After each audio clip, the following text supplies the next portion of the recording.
Hi, Shannon Waller here, and welcome to Inside Strategic Coach with Dan Sullivan.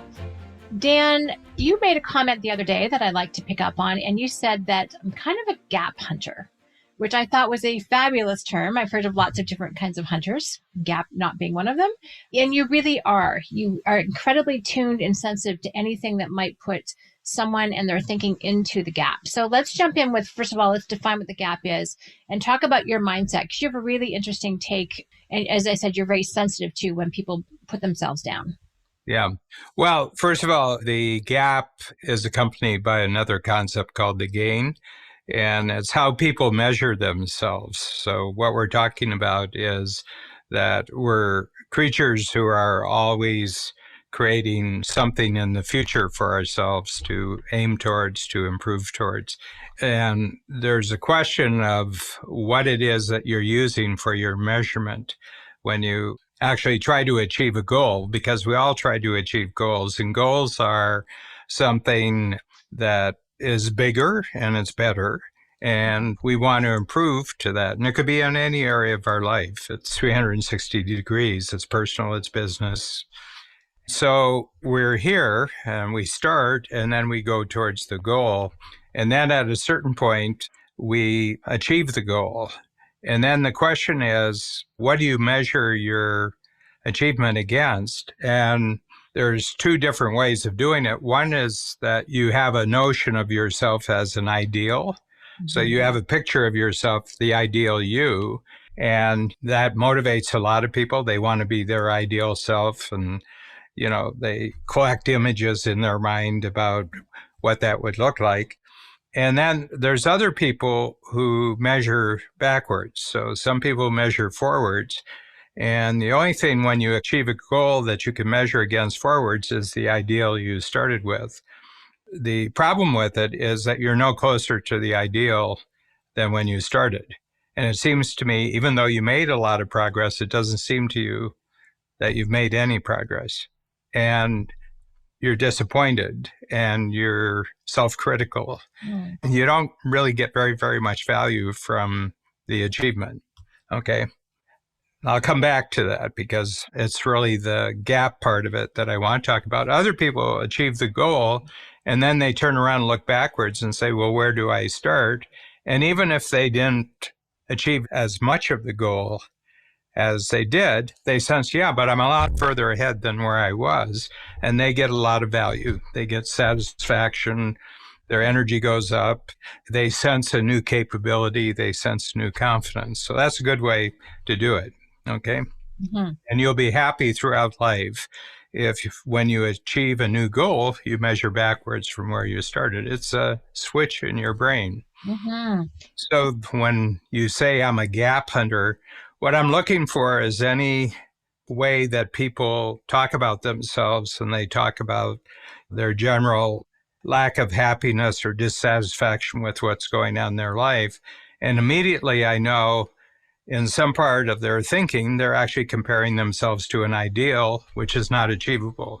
So I notice that there's certain types of language, the way people talk about themselves, the way they talk about other people, the way they talk about, what they're involved in, what kind of activities they're doing, where there doesn't seem to be any happiness in it. And I said, they're measuring improperly. Mm-hmm. All their unhappiness is coming because they're not measuring properly. And I am super sensitive to it. I used to have it myself. So first of all, I'm a recovered gapper. I'm a recovery gapper. But I also was pretty good about, in certain situations, measuring backwards, so I got satisfaction out of my achievements. Mm-hmm, mm-hmm. It's interesting, Dan, as you talk about, as you move towards an ideal. So I'll think about, it's so true. Like you get close, you even achieve a goal towards it, but then you're like, yes, but. And I think that's one of the language cues that tells you that, like, oh yeah, I lost X pounds, but I'm still flabby. And then they'll use the word should, would, or could. And should, would, or could. The moment you hear these three words, and it's odd because they come from totally different language sources. If you look up should, would, and could, they come, but they rhyme with each other, But I noticed that the use of these three words, I have cleared my thinking of those three words, and I've cleared my speaking of those three words, because the moment you use should, would, or you're in the gap. I so love that. And kudos to my mother, Marilyn, because should has always been a 4-letter word in my house. I could get away with cursing more easily than I could do that. Mm-hmm. And then when I met you, Dan, you said, should is an externally imposed expectation. It does not come from you. Mm-hmm. It's where you've bought into someone else's ideal and you're trying to live up to it. But as far as you're concerned, because it was not self-generated, it's not relevant and it's automatically going to be gap inducing if you think of it that way. So that's really helpful. I mean, you have worked with and do work with hundreds, thousands of entrepreneurs, tens of thousands, and you see this a lot. So what's the impact when someone constantly is hanging out in the gap versus the gain? What's the impact? Why is this so important? Well, they don't get any happiness out of their capabilities. They don't get any happiness out of their successes. Yeah, there's a chronic dissatisfaction with their life, and they keep looking for the bigger goal in the future that finally is going to give them happiness out of achievement. But they've blueprinted their thinking that that's not possible, because when they achieve something that's 10 times bigger than what they've ever done in the past, they're still measuring against the ideal, and they haven't gotten any closer to their ideal. And I'd like to explain the ideal here. The ideal is very necessary, okay? And it's just like when we're out traveling in space, like we're going from here to there in the physical world, the horizon is very, very useful. We're driving towards the horizon, but nobody has ever had the experience of arriving at the horizon.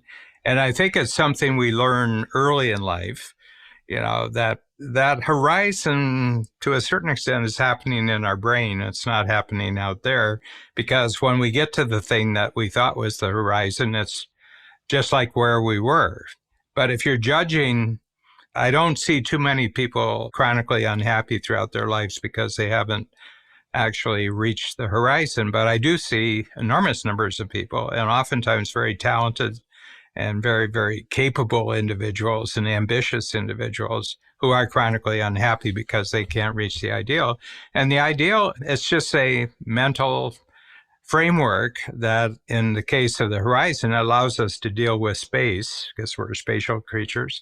And the ideal allows us to deal with time. Okay, so we're creating a future. And my sense is that a lot of people just never come to grips with this, and they get a lot of reinforcement from the outside. Parents, could be teachers, could be television, could be social media, where they're told to aspire to the ideal and that they shouldn't be happy with themselves until they achieve their ideal. And so I think that this can become hardwired before you have the real ability to think for yourself, and it just becomes their way of operating throughout their life. And I see it all over. I see it in very powerful corporate executives. I see it in sports stars. I see it in political leaders. I see it in entertainers and everything like that. And here they are. They've got these extraordinary, really, skills. They've got extraordinary opportunities, and they pull off extraordinary achievements. But because of the way they measure their goal achievement, when they get to the goal and they achieve it, they are still bouncing against an ideal that they haven't gotten any closer to in their entire life. Mm-hmm. Dan, I can just imagine the consequences of that personally, because you're chronically unhappy, and then people tend to medicate or self-medicate about that. But I also know it actually can prevent some people from, setting goals. They just stop because they always feel defeated. They can't accomplish it. Teamwork is really challenging with someone who's in the gap. Parenting. I mean, tons of people have been raised with parents who had an ideal for how they should show up. And you felt like you were always falling short. So you either give up on succeeding or you give up on the relationship, one of the two. There are a lot of costs that go along with hanging out in the gap for long periods of time. One of the experiences of an entrepreneur coming to grips with this, a long time ago, maybe 20 years ago, just obvious when you talk to him, super intelligent, very creative and everything else. But I had a sense that there was an unhappiness there. it was the workshop where we explained the gap and the gain. And it's one of those things that's a real hit in the side of the head when people say your brain is just doing the wrong thing of measurement here. You have to switch to the right way of measuring. You could see almost like an instant transformation when he realized. But he told the story. He learned it in one workshop, and then 90 days later came back from another workshop. And he said, I want to tell you something about the gap and gain concept. And he said, I'm going to tell a story about myself first. So he told a story that in high school, he had gone through 4 years of high school, and there were 40 grades done on a basis of A, B, C. At the end, he got 39 A's and 1 B. Yeah. Okay. So very gifted student. And, and I think he was a great athlete too. You could tell he was very athletic. And then he told the story, and he's telling us in the workshop of something that had happened 20, 30 years ago, but he had gone home to visit with his father. His mother was dead. He was visiting with his father, and they were just sitting around the table, kind of chatting, and father was just sitting there, and the father was going like this. He said, what were you thinking? What were you thinking? And my client's name was David. And David says, what do you mean? What am I thinking? If you had just worked a little harder, you could have had 40 A's. And this is like 25 years after he graduated from high school. Yes. And his father was mulling over the fact that his son got 39 A's, but he could have had 40 A's if he had just worked a little harder. Oh. And because he had understood the gap and gain concept, at his last workshop, and this was happening between workshops, he just sat there and he says, Dad, why are you doing this? And he says, because you could have had 40 A's. And he realized that you didn't get 40 A's. Covered a vast number of subjects of how his father thought badly of him, and that he could never make his father happy. He could never make his father happy. So that suggests that the father was doing the same thing to himself. But then on the way home after this, he just had to pull off to the side of the road and just sit for about a half hour because he had a very talented teenage daughter, and he was doing exactly the same thing to his daughter. Oh. And she had all sorts of problems. She had to counseling, and she was on medication. She had eating disorders and everything like that. So my sense is that it's a very simple process at the heart of it, but either the enjoyments can be endless from the one type of measurement, and the dissatisfaction and unhappiness can be endless on the other. It can show up in dozens of different ways of being unhappy and dysfunctional, and it just happens to do because of the way the brain measures progress. And you measure progress forward, always unhappy, measure the progress backwards. So one of the things that I do, Shannon, and we'll talk about that, so ask me now, how do you deal with that?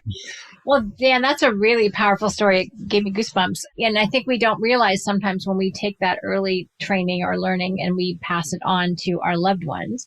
And you're always coaching me because sometimes I'll be like, oh, why isn't this in place? And you're like, Shannon, progress, not perfection. Darn, you're right. So thank you for being my gap hunter coach on that. So how do you take action on that? What is it that people can do right now, tonight, tomorrow? How do you handle staying out of the gap and into the gain? Because it does take a practice to be able to flip that switch in your mind. Well, and I do this with everything. When I introduce a new thinking process, what we call intellectual shortcuts. So the gap and the gain is an intellectual shortcut in the sense that when I hear something, I'll say, he's in the gap. You're in the gap right now, and I can explain it to them. You don't need 100 hours of counseling to get the point here. You don't have to go to a psychiatrist. Invariably, the psychiatrists and psychologists that I've met and talked to are in the gap. And they've created all sorts of explanations, this syndrome and this syndrome and this syndrome.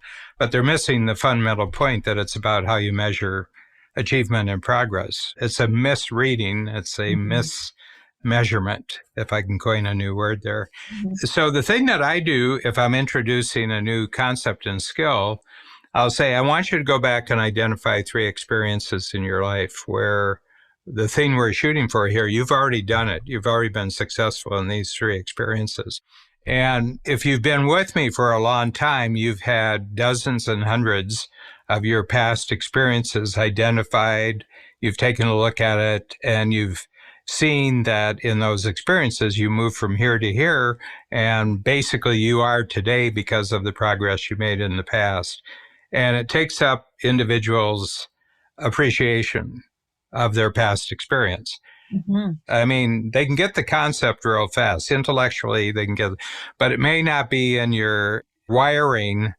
You'll do it, automatically because you've always measured wrongly. Mm-hmm. But the more I reinforce their past, it sends a couple of messages. Once, I've always been making progress, and I'm only capable of doing what I'm doing now at this much higher level of achievement because I had these past experiences.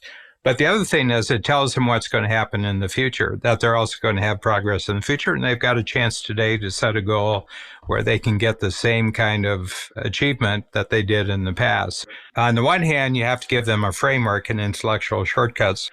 I said, other than gap and gain, there's nothing else to think about here. Okay, there's nothing else to think about. There's no other explanation.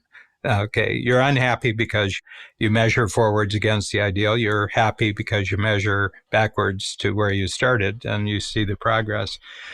But then they have to have the constant experience of having successful experiences. And instead of waiting for them to have one successful experience, another successful, I just go back and I start saying dozens and dozens and hundreds of experiences where you've already been successful. So they get the proof that they can be happy with their experience and their achievement by starting with the past. And then gradually they start doing the same thing to their future progress. I love that, Dan. And I also think about, we start our workshops often with the positive focus, which is just reflecting over a time period, not necessarily a specific intellectual shortcut, but just over a period of time. Last 24 hours, on the weekly planning call I just did on Monday, I did the last week. What have been your wins personally and professionally? Our win streak app helps you track it every day. You are rewiring your brain because I think we live in very much a perfectionistic type of ideal society, and changing it. And it makes you, by the way, a much more positive, optimistic person to be around when you're always the one who measures progress. And that's a really cool byproduct. Well, I want to finish this off that if you're unhappy with yourself, right, and you measure your own achievements against the ideal, you also do that to other people's achievements. Mm-hmm. So you'll never praise them in such a way that they can feel happy with the progress they made. You can't do the bad thing to yourself and do the good thing to somebody else. You'll be unhappy with other people, and other people will feel kind of oppressed because you're never impressed. That's a good line. I love that. Dan, I have so many takeaways from today's conversation, and particularly around, the fact that you are a gap hunter and you're incredibly tuned to when any kind of language induces the gap. So it's an improper measuring of progress, and should, would, and could, just really the thing of tracking your progress on a regular basis, project, time, day, month. Yeah, daily is good. Yeah. So I like that we've left people with so many strategic and practical things for how to take action. And so they can be their own gap hunter, not just you. Yeah. Love that. Thanks so much, Dan. Good. Thank you.